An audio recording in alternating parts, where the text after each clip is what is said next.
Good morning, all of you.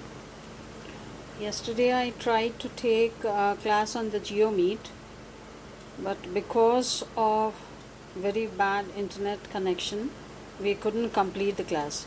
So now I'm trying to complete the filler which I had left up to question number 17. That is from R.S. Agarwal. Now let us come to question number 18. Actually, 16, it had been completed up to 16, now 17. The result actually यहाँ पे एक दो misprint हैं. The result of his probe, उसके जांच पड़ताल का जो परिणाम था was dash evidence, all pointing to a serious trickery. What is trickery? विश्वासघात. तो उसके जो जांच पड़ताल का जो रिज़ल्ट था वो एक ऐसा सबूत था जो उसकी गंभीर विश्वासघात की ओर इशारा कर रहा था. तो जो एविडेंस अगर पुख्ता हो तो we call it incriminating evidence and this is कॉलिकेशन.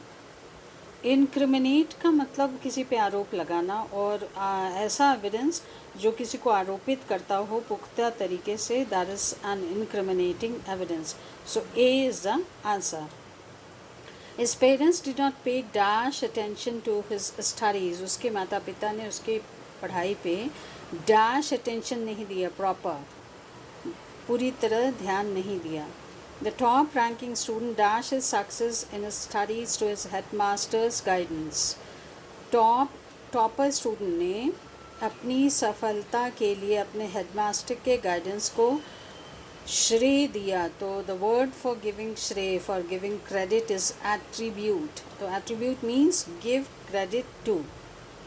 Attribute may also have a negative meaning. Attribute to means also means hold responsible for something bad. Question 20. I do not dash with the views expressed in your newspaper. आपके newspaper में जो विचार व्यक्त किए गए हैं मैं उनसे सहमत नहीं हूँ. I do not concur. And concur is followed by with. किसी भी कंडीशन में concur के साथ with जाएगा. Although it is a synonym of agree, लेकिन यहाँ पे हर केस में with ही जाएगा. The communalist represents the dash of everything noble that we have inherited from our culture and history. Communalist means सांप्रदायिकतावादी. तो जो सांप्रदायिकता की बात करता है वो कम्युनलिस्ट है और वो हमारे उस इतिहास या उस संस्कृति जिसको हमने इनहेरिट किया, उत्तराधिकार जिसका पाया है, उसके डैश का परिचायक है.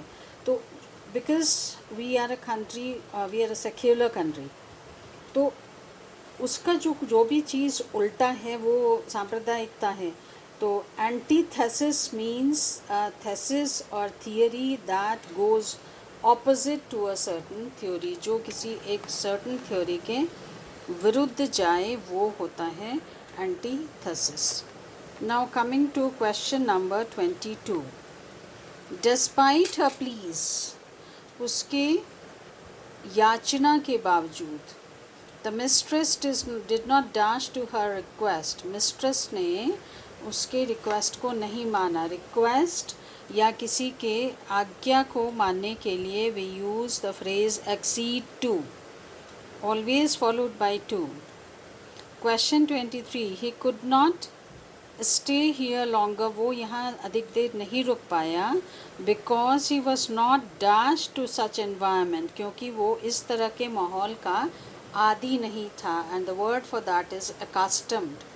And it is followed by the preposition to. accustomed to उसका आदि नहीं था. Is greatly admired for his dash behaviour, उसको उसके डैश व्यवहार के लिए उसकी प्रशंसा की जाती है. Now let us see the words first. A है decrepit means weak. Decorative मतलब जिसे सजाया जा सके. Decadent जिसमें सड़न आ रहा हो. And decorous means शिष्टाचार से भरा हुआ. तो obviously आप behavior के लिए decorous word use करेंगे. अब ये decorous कहाँ से आ रहा है? Decorum. You write it down. Decorum. D-E-C-O-R-U-M. DECORUM. Decorum means शिष्टाचार और डेकोरम से डेकोरस मतलब शिष्टाचार से युक्त या भरा हुआ।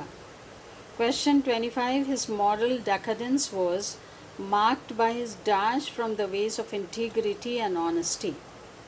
तो उसकी जो नैतिक उसमें गिरावट या सड़न आई थी वो उसके इंटीग्रिटी और ईमानदारी के रास्ते से डैश होने के कारण आई थी। तो अगर आप हट जाते हैं किसी रास्ते से, पर्टिकुलरली मोरालिटी नैतिकता के रास्ते से, तो डिपार्चर, डिक्लिविटी मीन्स डिक्लाइन होता है, गिरावट। तो रास्ते से तो गिरावट नहीं होगा, हटेंगे। ऑब्सेशन इज़ जुनून, सी ऑप्शन। ओप्रोब्रियम मीन्स अभिशाप। Question 26, nobody can say what dash him to commit this crime। कोई कह नहीं सकता कि किस चीज़ ने, किस व्यक्ति ने नहीं, what है, किस चीज़ ने उसको ये क्राइम करने के लिए डैश किया। तो जब आप किसी आदमी की बात करते हैं तो वो एक्साइट करेगा, राउज़ करेगा, भड़काएगा, प्रोवोक करेगा, इंस्टिगेट करेगा, बट कोई परिस्थिति आपको क्राइम करने के लिए प्रेरित कर रही है तो it is prompting you, so the answer should be C. अब प्रॉम्प्ट का एक और मीनिंग है, सपोज़ कोई स्टूडेंट फर्स्ट बेंच में बैठा है और एक टीचर उससे क्वेश्चन करते हैं but he doesn't know the answer. तो सेकंड बेंच में बैठा उसका स्टूडेंट, उसका फ्रेंड पीछे से उसको धीरे धीरे एक आंसर बता रहा होता, तो वो क्या कर रहा है, उसको प्रॉम्प्ट कर रहा है, पीछे से बता रहा है तो प्रॉम्प्ट कर रहा है। तो एक वो सेंस भी जाता है और एक है प्रेरित या करना या भड़काना। 27, a public figure loves to be the dash of a cartoonist. कोई भी पब्लिक फिगर मतलब कोई मशहूर आदमी है जो पब्लिक लाइफ में काफ़ी एक्टिव रहता है, वो किसी भी कार्टूनिस्ट के का डैश बनना पसंद करता है। तो कार्टूनिस्ट का क्या बनेगा, कार्टूनिस्ट जैसे कोई सब्जेक्ट चुनता है। कार्टूनिस्ट जब किसी पे कार्टून बनाता है तो वो आदमी उसका मॉडल नहीं होता है, वो उसका सब्जेक्ट होता है। मॉडल कब होता है, when you are a painter, तो आप उस आदमी को बैठा कर जब उसकी पेंटिंग बना रहे हैं तो वो मॉडल हो गया। बट सब्जेक्ट मतलब आप एक विषय है, वो आदमी आपके लिए एक विषय है। वो कोई पॉलिटिशियन हो सकता है, it could be a scientist, it could be anybody, तो वो सब्जेक्ट होगा। 28, the meeting dash with a vote of thanks. Meeting की समाप्ति वोट ऑफ थैंक्स से होती है। तो समाप्त कोई भी चीज़ होता है तो conclude is the word we use. Conclude का मतलब निष्कर्ष निकालना भी होता है, बट निष्कर्ष भी आप अंत में ही निकालते हैं। तो meeting concluded, we never use the term meeting stopped, meeting closed, meeting finished. 29, the country needs a dash government to tackle the challenges it faces today। तो ऑब्वियसली एक स्टेबल गवर्नमेंट ही सारी समस्याओं का समाधान कर सकती है। तो we cannot use any other term, sustain, stationary, stagnant, ये चीज़ों के लिए यूज़ होता है। Stagnant water, stagnant growth, stationary object होता है जो हिल नहीं सकता है, मूव नहीं कर सकता है। The environment was dash to his work and that is why he succeeded. वो इसलिए सफल हुआ क्योंकि जो माहौल था उसके काम के लिए क्या था, अच्छा था, उपयुक्त था। तो conducive, and conducive is always followed by preposition to. This I have taught you on fixed prepositions. तो इसमें जितने फिलर्स आ रहे हैं या तो वो प्रपोजिशन से जब जज हो रहे हैं या the usage of, proper usage of word. अच्छा, suitable is followed by for, suitable for, adequate for, confirming meaning wise नहीं जाएगा यहाँ पे। His dash income does not allow him to buy a new scooter. उसका जो dash कमाई है, income है, वो इसे अलाउ नहीं करता कि वो एक स्कूटर खरीदे, मतलब इनकम इज़ वेरी लेस। तो the term for it is meagre income, not spare और स्मॉल और scarce.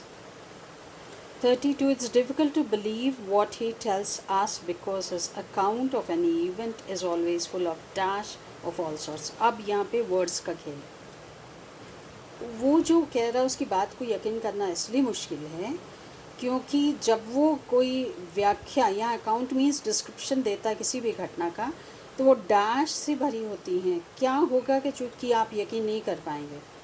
विसंगतियाँ, in Hindi we call विसंगतियाँ, मतलब कभी कुछ बोलता है और कभी कुछ बोलता है, तो ये डिस्क्रिपेंसीज होता है। In Hindi we call it विसंगतियाँ, या the statements which never match with one another are discrepant. Next, 33. The poor women of the village could only afford dash, not costly ornaments. जो गांव की गरीब औरतें थी सिर्फ वो डैश का खर्च वहन कर सकती थी, कॉस्टली ऑर्नामेंट का नहीं। अब late us see the words. Anklets जो आप पैर में पहनते हैं, डैंगलर्स झुमके, अडॉर्नमेंट्स सजावट का सामान, एंड बॉबल्स आर्टिफिशियल ज्वेलरी नकली गहने। सो ऑब्वियसली गरीब औरतें वो बॉबल्स खरीद सकती हैं। एज द वेव रोज, जब लहर उठा, एंड द शिप टॉस्ड, और जहाज हिलने डुलने लगा, कई passengers, many of the passenger felt dash. तो अगर किसी को अनईजी फीलने लग, चक्कर आए, वॉमिटिंग टेंडेंसी हो, तो इट्स नोन एज क्वीजी। तो instead of queasy you can also use giddy या uneasy. So the answer is D. Now coming to question number 35.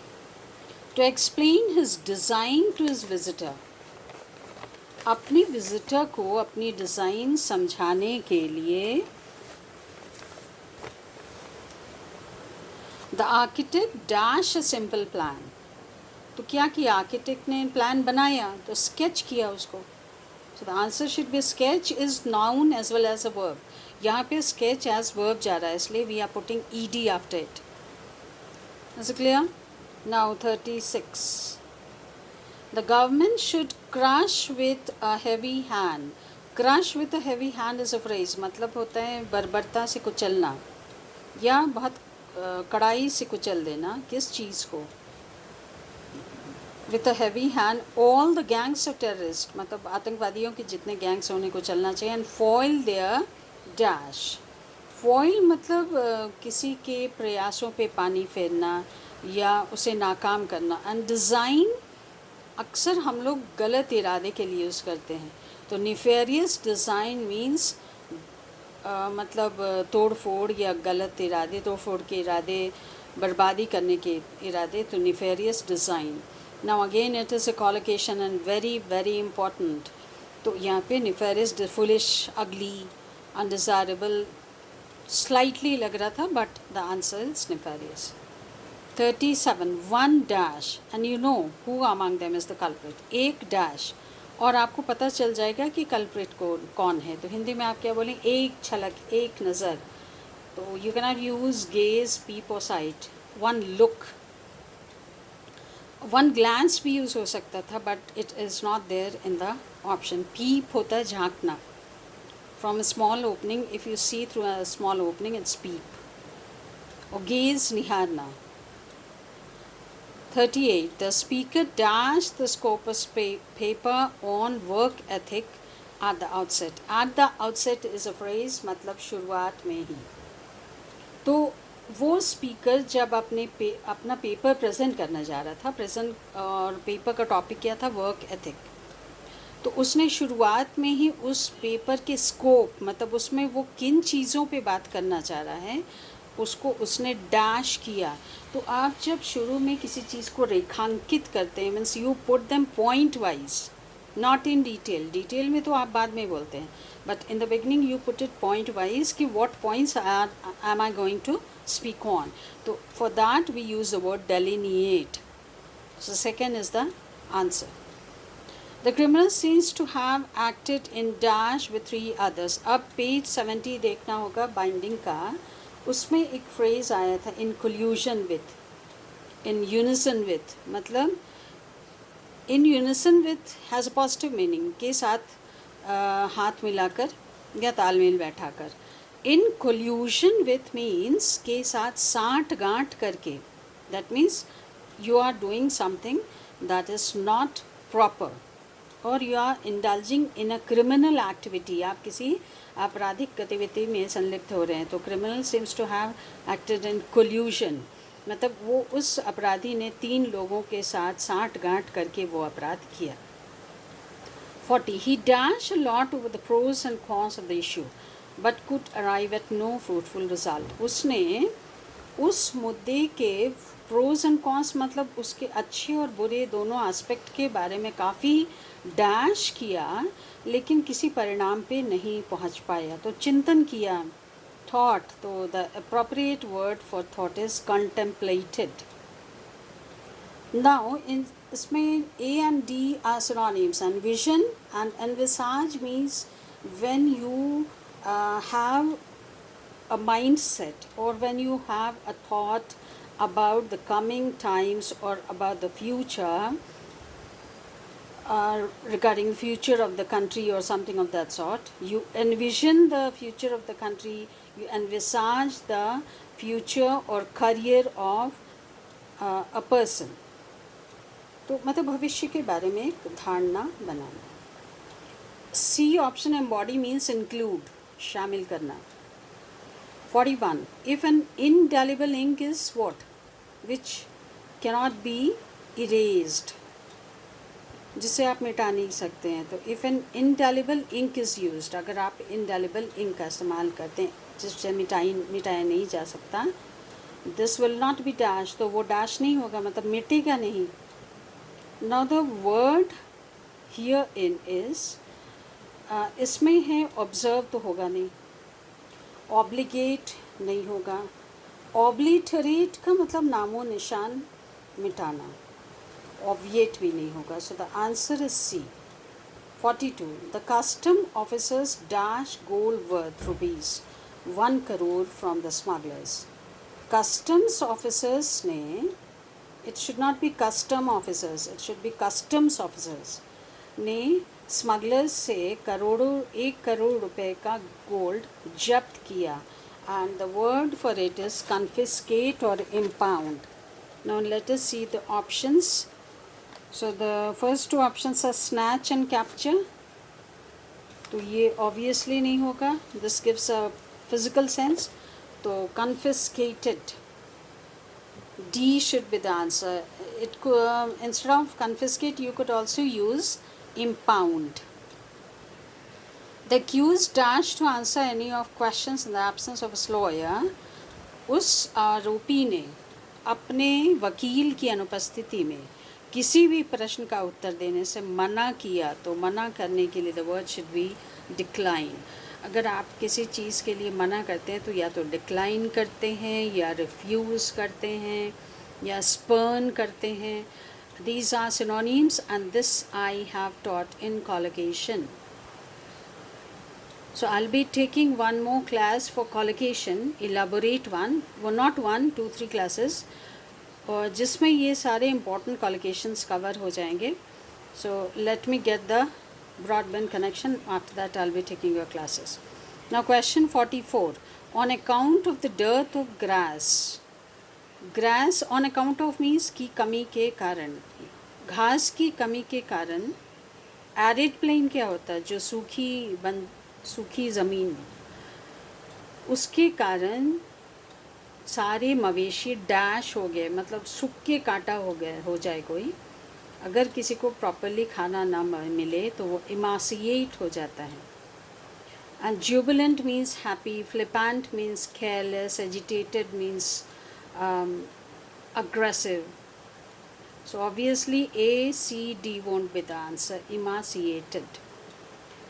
45. The new science teacher dash a great respect from his students. Science के जो नए teacher हैं वो students की का इज़्ज़त पा रहे हैं, मतलब अगर उनमें कुछ ऐसी बात है कि वो इज़्ज़त के लायक है तो ये he is commanding respect. Command somebody's respect means what? You are worth getting respect for. आप इस योग्य हैं कि आप respect मिले तो you are commanding respect.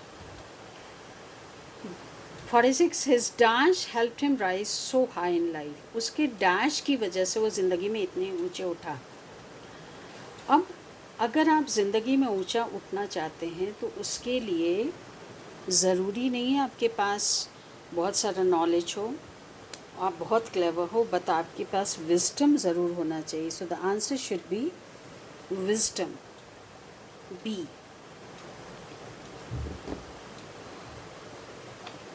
Next is the sound of the running water of the stream. Stream यहाँ है झरना, पानी का झरना. तो उस झरने का जो बहते हुए पानी की जो आवाज़ थी, had a pleasantly dash effect on me. मतलब उसका सुखद एहसास मुझे हुआ. तो when sound is very soothing, it is sonorous. So A is the answer. ऐसे भी साउंड के लिए सोनो वर्ड यूज़ करते हैं, ultrasonography, because ultrasonography is also conducted with sound waves. 48. The speaker painted a dash picture of hunger in parts of India. उस speaker ने, speaker यहाँ पे जो वक्ता, who was giving a speech, उसने भारत में भुखमरी या भूख का एक मार्मिक चित्र प्रस्तुत किया. तो he is not presenting a picture, ये फिगरेटिव लैंग्वेज है, मतलब अपनी भाषा से उसने लोगों के दिमाग में एक चित्र बना दिया जो बहुत मार्मिक था, फुल ऑफ इमोशन. तो that is poignant instead of emotional. Yeah, that is the appropriate word here. अच्छा, D option is misprint. CHIME होना चाहिए. Chimerical means imaginary, anything that is based on imaginations, काल्पनिक. 49. The dash statues resembled ludicrous figures found in ancient monuments. अब यहाँ पे देखना है, इसमें दिमाग में एक कंसेप्ट समझना है यहाँ पे कि जो डैश स्टैच्यू थे वो स्टैच्यू कैसे थी, ये कैसे पता चलेगा. वो रिजेंबल कर रहे थे किस चीज़ से? Ludicrous figure. इसका मतलब जो वर्ड आएगा that should be very similar to ludicrous, अटपटा, अजीबो गरीब. तो एंशियंट मॉन्यूमेंट्स में जो अटपटे से फिगर्स या मूर्ति थे, ये वाले स्टैच्यू भी उन्हीं के जैसे हैं. तो ऑब्वियसली इसका ल्यूडिक्रस का synonym is grotesque. So the answer should be A, grotesque, अटपटा, अजीबो गरीब. Next is, some regions of our country still remain dash to average man. हमारे देश के कुछ हिस्से अभी भी आम आदमी के पहुंच से बाहर हैं. तो अगर पहुंच के अंदर है तो accessible, और पहुंच से बाहर है कोई भी चीज़ तो इट इज़ inaccessible. जैसे महंगी शिक्षा is inaccessible, higher education is still inaccessible to many people. So the answer should be C. अब A क्या है? impenetrable, जिसे प्रवेश न किया जा सके.